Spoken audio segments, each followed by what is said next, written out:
हे what's up guys, welcome back once again. आज की कहानी की शुरुआत एक सुनसान गुफा को दिखाते हुए, जिसके अंदर किसी को महसूस किया जा सकता है इससे पहले कि हम जान सके कि वो क्या चीज है। सीन शिफ्ट होकर पहुंचता है दो बहनों पर, जिसमें बड़ी बहन थी एबी और छोटी थी बेथ। दोनों ही एक दूसरे के साथ बहुत ज्यादा क्लोज थी, लेकिन कुछ महीने पहले माँ की मौत के बाद ये काफी उदास रहने लग गए। हालांकि अब जाकर चीजें सब कुछ सही हुई, उनके डैड भी आर्मी से लौट कर आ चुके हैं, लेकिन इस परिवार को लगता है कि किसी की नजर लग चुकी है, क्योंकि एक दिन एबी को पता चलता है कि उसकी लास्ट स्टेज का कैंसर है और वो किसी भी समय इस दुनिया को छोड़कर जा सकती है। हालांकि बेथ इस चीज से हारने वालों में से नहीं है, क्योंकि उसे अब एक और सदस्य को नहीं खोना था। उसने उनसे अच्छे से एक डॉक्टर को दिखाया, जिसने उन्हें सलाह दी कि अब उसे एक बड़े हॉस्पिटल में आपको लेकर जाना चाहिए, क्योंकि यहाँ हम आपको आश्वासन ही बस दे सकते हैं, उसके अलावा हम कुछ नहीं कर सकते। लेकिन बड़े हॉस्पिटल में जाने के लिए चाहिए थे पैसे, जो कि इनके पास तो नहीं है। इसीलिए बेथ अब अपने पिता से कहती है कि वो हाई सैलरी वाली जॉब को चूज करने जा रहे हैं, पर उसके पिता इस काम से इनकार कर देते हैं, क्योंकि वो अपनी दूसरी बेटी को भी नहीं खो सकते। पर बेथ ने ठान लिया कि वो जाएगी, क्योंकि ऐसे वो उसे मरने तो नहीं दे सकती। दरअसल यहाँ से बाहर के देशों में कुछ ऐसी जॉब होती हैं जो काफी रिस्की होती हैं। हालांकि ये हमारे भारत में भी है, पर यहाँ काफी मात्रा में उस काम को करते हैं लोग। ये काम था यूरेनियम माइन प्रोजेक्ट में खोज करना, पता लगाना कि आखिर कहाँ ऐसा कुछ पदार्थ मिल सकते हैं। कुछ समय के बाद बेथ की वहाँ नौकरी लग जाती है। फिर हम उस माइन को देख पाते हैं, जो शहर से बहुत दूर एक सुनसान इलाके में थी, जहाँ बेथ अपने एक साथी एडम के साथ काम कर रही है। लेकिन यहाँ कुछ खास नहीं मिल रहा था जिससे इन्हें बोनस मिल सके। इसीलिए बेथ कहती है कि हमें जंगल की दिशा में जाना चाहिए, हो सकता है कि वहाँ कुछ मिल जाए। लेकिन एडम इनकार कर देता है, क्योंकि जगह रशियन बॉर्डर से बहुत ही ज्यादा नजदीक है और ऐसे में अगर उन्होंने हमें देख लिया तो शूट कर देंगे। तो जहाँ जगह मिली वहीं हम काम करते हैं। पर बेथ का मन नहीं मान रहा है। फिर भी वो उसकी बात मान लेती है, लेकिन बेथ को पैसे चाहिए थे और उसके लिए रिस्क तो उठाना ही पड़ेगा। इसीलिए वो दिन ब दिन खुद अकेले ही उस जंगल के रास्ते चली जाती है, बंदूक लेकर। लेकिन जैसे ही उसने कुछ कदम जंगल में रखे, उसे उस डरावनी खामोशी का एहसास होने लगा, जो हर पल उसे डरा रही थी। ऐसा लग रहा है कि मानो कोई आसपास है जो उसे बार बार देख रहा है। तभी बेथ की नजर एक स्टोन पर गई, जो कि बहुत ही अजीब था। ऐसा कुछ यहाँ पर मिलना उसकी कल्पना से परे था। उसने उसे अपने पास रख लिया और बेस पर लाकर उसे चेक करने लगी कि आखिर ये क्या चीज है। थोड़ा रिसर्च करने पर पता चला कि एक ब्लैक स्टोन है, जिसके अंदर ऐसा लग रहा है कि मानो इंसानी जान है, क्योंकि उसका तापमान 37 डिग्री था। एक पत्थर का तो कोई तापमान नहीं होता। इससे आगे वो कुछ और खोज पाती। तभी उसके डैड का कॉल आता है, जो उसे बताते हैं कि डॉक्टर ने जवाब दे दिया है, क्योंकि वो बहुत ही ज्यादा दर्द में है। इसीलिए मैं उसे घर लेकर आ रहा हूँ, कम से कम वो सुकून से अपने घर तो अपना दम तोड़ सकेगी। उनकी ये बातें बेथ को किसी तीर की तरह चुभती है। वो अपना सारा काम धाम छोड़कर सीधा घर के लिए निकल गई। किस्मत अच्छी थी कि एडम ने उसे बताया कि अभी कुछ देर में एक हेलीकॉप्टर जाने वाला है, तब तुम उसी में बैठ जाओ। लेकिन क्या सच में उसकी किस्मत इतनी अच्छी है, ये तो हमें समय ही बताएगा। अब हेलीकॉप्टर में वो बैठ गई, साथ में उसके वो ब्लैक स्टोन भी था, और मन में सिर्फ एबी की चिंता थी, कहीं उसे कुछ हो ना जाए। इस बीच पायलट बताता है कि हमें फॉग वाले रास्ते से होकर जाना होगा, क्योंकि दूसरी तरफ रशियन मिलिट्री है। अगर उन्होंने हमें देख लिया तो दिक्कत हो सकती है। अब ये लोग फॉग वाले रूट को फॉलो करते हैं, परंतु कुछ ही समय बाद बेथ देखती है कि बाहर एक पंछियों का झुंड उड़ रहा है। लेकिन ये बात उसे कुछ हजम नहीं हुई, क्योंकि इतनी ऊपर उड़ने वाले पंछी आज तक पैदा ही नहीं हुए, वो भी एक साथ इतने सारे। ये कैसे मुमकिन हो सकता है? इस दुविधा में वो थी कि तभी वो पूरा झुंड इनकी तरफ आना शुरू करता है, जिसके कारण उन सभी की टक्कर चॉपर से हो जाती है, जिसमें पायलट संतुलन खो देता है। हालांकि उसने बहुत कोशिश की, लेकिन अंत में वही हुआ जिसका डर था। उस सुनसान घने जंगल में हेलीकॉप्टर क्रैश हो गया। सिर्फ बचे एक पायलट, जिसमें आधी जान बची थी, और एक अकेली बेथ, जो ठीक ठाक थी। पर अब यहाँ उसे अपने डैड की कही बात याद आ रही है। उन्होंने मना किया था उसे जाने से, लेकिन उसने उनकी बात नहीं मानी। अगर अब वो जान जाएंगे तो ऐसे हालातों वो जीते जी मर जाएंगे। फिलहाल बेथ अब उस घायल पायलट के पास गई और उसे इशारों में कहा कि रेडियो से किसी से मदद मांगो, लेकिन इनकी आवाज सुनने के लिए कोई नहीं था। दूसरी तरफ बस थी तो खामोश, जो अब धीरे धीरे करके इन्हें खत्म करती जा रही है। बेथ बाहर आई और आसपास देखा कि ये लोग न जाने कौन सी जगह पर क्रैश हुए थे। किसी को कुछ अता पता नहीं है। सबसे पहले अब उसी हेलीकॉप्टर के पास ही आग जलाती है, ताकि वो जंगली जानवर करीब ना आए। परंतु जब सुबह सोकर उठी तो देखा कि अब वो घायल पायलट भी अपना दम तोड़ चुका है, यानी कि अब सिर्फ वो बची है इस जगह पर बिल्कुल अकेली। दूसरे दिन तो उसे कुछ समझ नहीं आता कि वो क्या करे, कहाँ जाए, और इसीलिए वहीं पर सो गई। पर तीसरे दिन उसे एहसास हुआ कि ऐसे अगर वो यहीं पर पड़ी रही तो ठंड से मर जाएगी, और इसीलिए उसने कुछ सामानों को इकट्ठा किया, जिसमें उसे पायलट के पास एक बंदूक भी मिलती है, एक कंपास मिला, कुछ फर्स्ट एड के सामानों के साथ एक मैप भी, जो उसके लिए कारगर साबित हो सकता है। उसमें उसे देखने पर पता चला कि उसके सबसे करीब एक टाउन है, जो कि तकरीबन 110 किलोमीटर दूर है। ये करीब तो नहीं है, लेकिन उम्मीद जरूर है, और इसीलिए वो उसी ओर बढ़ने का फैसला करती है। लेकिन बाहर निकलती उसे चॉपर से वॉकी टॉकी से आवाज आती है, तो वो भागती हुई उसके पास गई और बोलने पर पता चला जो दूसरी तरफ है वो शख्स भी उसी की तरह ही परेशान है, क्योंकि उसका भी हेलीकॉप्टर क्रैश हो चुका है, जो बड़ी ही ताज्जुब की बात है।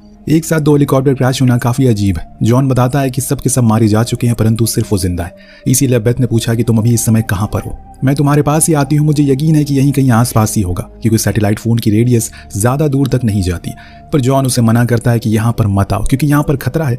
लेकिन बेथ ने पहले ही बहुत ही रिस्क ले लिया, तो ये कौन सी बड़ी बात है। वो उसी लोकेशन पर पहुंची, पर उसे कुछ सही से नहीं पता था। लेकिन हाँ, इतना जरूर पता था कि जब वो क्रैश होने वाला था तो उससे पहले उसने एक झील देखी, तो हो सके कि उसके आसपास ही वो हो।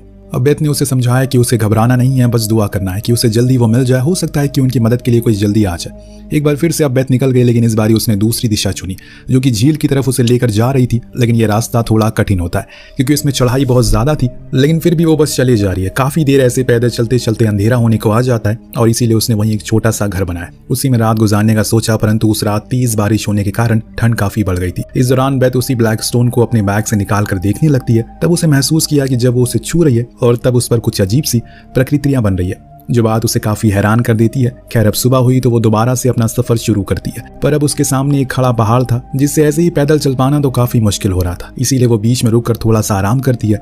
इस दौरान उसकी और जॉन की लगातार बातें होती रहती है, जिसमें दोनों ही अपने बारे में कुछ न कुछ बातें करते रहते हैं। जैसे कि बेथ यहाँ पर अपनी बहन के लिए आई थी क्योंकि उसे पैसों की सख्त जरूरत थी, तो वहीं जॉन का कहना था कि वो एक जियोलॉजिस्ट है, उसे ऐसी जगहों पर खोज करना पसंद है, लेकिन ये क्रैश उसे समझ से एकदम परे है। ये सुन बेथ भी सोचने लगती है कि आखिर एक समय पर दो चॉपर कैसे क्रैश हो सकते हैं, वो भी इतना करीब करीब। अब बेथ जिस पहाड़ पर चल रही है वो सीधा था एकदम, और इसीलिए उसे अपने पैर टिकाने में काफी दिक्कत हो रही थी। तब उसे वो स्टोन को फिर से बाहर निकाला, तब उसने देखा कि जैसे चाहे वो उसे आकार दे रही थी, वो उसी में तब्दील हो रहा था, यानी कि उसी आकार में बन रहा था। इसीलिए उसने अब उसी की मदद से ऊपर चढ़ने का सोचा, जो कि वो कामयाब भी होती है। एकदम टॉप पर जाने के बाद उसे अपने सामने वही झील दिखी जिसका जिक्र जॉन ने किया था, तो शायद हो सकता है कि उसी के आसपास वो हो। पर जाने से पहले उसने एक बड़ा सा एरो वहां बना दिया ताकि अगर कोई प्लेन या हेलीकॉप्टर यहाँ से गुजरे तो उसे पता चल जाए। जब उसने अपनी दूरबीन से देखा तो उसे वही सामने पंछियों का झुंड दोबारा से दिखा और साथ में दूर एक आर्मी बेस, जो देख उसे लगा शायद वो लोग उनकी मदद कर दे।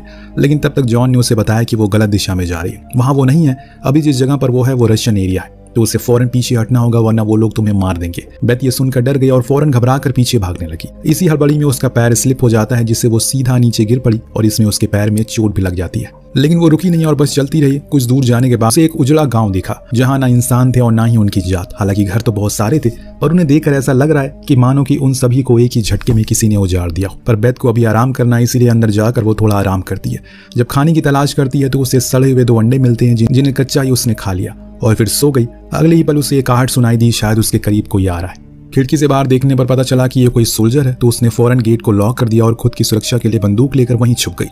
पर वो शख्स इसे देख लेता और घर के अंदर घुस जाता है, तो बेथ उसके हाथ पर शूट कर देती है। पर बाद में उसे पता चला ये आदमी भी उसी की तरह खो गया है और इवान नाम के आदमी उसे गाइड कर रहा है, जिससे वो वॉकी टॉकी पर बात कर रहा है। लेकिन इससे भी अजीब बात यह है कि इस सोल्जर के पास भी वही सेम ब्लैक स्टोन है और जो इवान के पास है वो असल में कोई और नहीं बल्कि जॉन ही है। जी हाँ, जो इन दोनों के साथ खेल रहा है। जब उसे पता लगा, बेथ को पता चल गया है, तो उसने बड़ी ही अफसोस के साथ कहा, तुम दोनों मेरे फेवरेट थे, लेकिन अब खेल बिगड़ चुका है। बेथ गुस्से के मारे वॉकी टॉकी को फेंक देती है और जब गुस्सा शांत हुआ तो उसने उस घायल सोल्जर की मदद की। हालांकि वो उसकी बात को समझ नहीं पा रहा है, लेकिन फिर भी बेथ उसे समझाने में लगी। जो पत्थर उसके पास हूबहू उसे वही पत्थर मिला था उस जंगल से। हो सकता है कि हम दोनों की कहानी इसी पत्थर से जुड़ी हो, पर पहले हमें खुद को किसी सेफ जगह पर चलना होगा। अगर तुम मुझे बेस तक लेकर जाओगे तो मैं तुम्हारी मदद करूंगी। वो सोल्जर मान जाता है।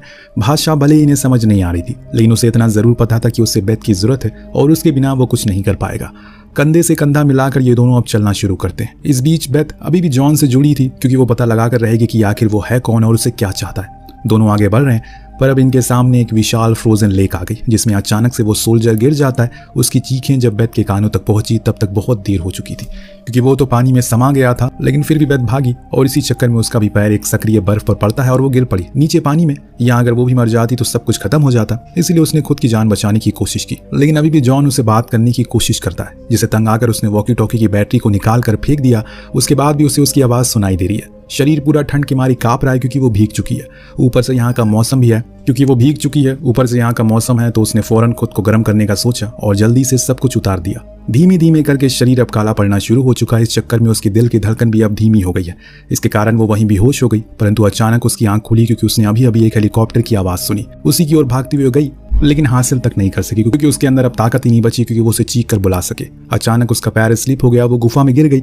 जी हाँ, ये वही गुफा है जिसे हमने कहानी की शुरुआत में देखा था। उसके अंदर एक गर्म पानी का गोठा था, जिसमें अब बेथ का शरीर तैर रहा है, पर उसी का नहीं, वहाँ एक और शरीर था जिसके अंदर अब उन्हीं अजीब से पत्थरों का वास है। वो शरीर था जॉन फिशर का, जो कि एक सोल्जर है। जी हाँ, जॉन, वही जॉन जिससे उसकी बात हो रही थी। बेथ ने जब अपना होश संभाला तो वो अंधेरी जगह पर थी, जिसके चारों ओर बस वही पत्थर भरे हुए हैं जो हवा में उड़ रहे हैं, जिन्हें देखकर बेथ समझ गई कि वो चीज उस हेलीकॉप्टर से टकराई थी। वो कोई पंछियों का झुंड नहीं बल्कि यही पत्थर थे। एकदम से जॉन की आवाज आई, जिसने बताया कि वो भी उसकी तरह एक सर्वाइवल था, जो यहाँ 55 साल से खो गया था। बेथ ने उसके पत्थर बने शरीर को देखा तो उसे जॉन ने बताया कि वो मर रहा था, लेकिन उसने फिर अपना सब कुछ इन्हें दे दिया और आज तक वो जिंदा है और अब उसकी बारी है। दरअसल दोस्तों ये पत्थर किसी एडवांस एलियन टेक्नोलॉजी के थे या फिर एक एडवांस लाइफ फॉर्म थे जिन्हें जीने की जिद थी और इसके लिए उन्हें इंसानी शरीर की जरूरत पड़ती है खुद को जिंदा रखने के लिए। हो सकता है कि ये कोई एक्सपेरिमेंट की गलती हो या फिर ऐसा भी हो सकता है कि धरती पर खुद हजारों साल पहले आए हो और अब वही चीज बेथ को भी करनी थी, लेकिन उसने इनकार कर दिया क्योंकि उसे अपने घर जाना था।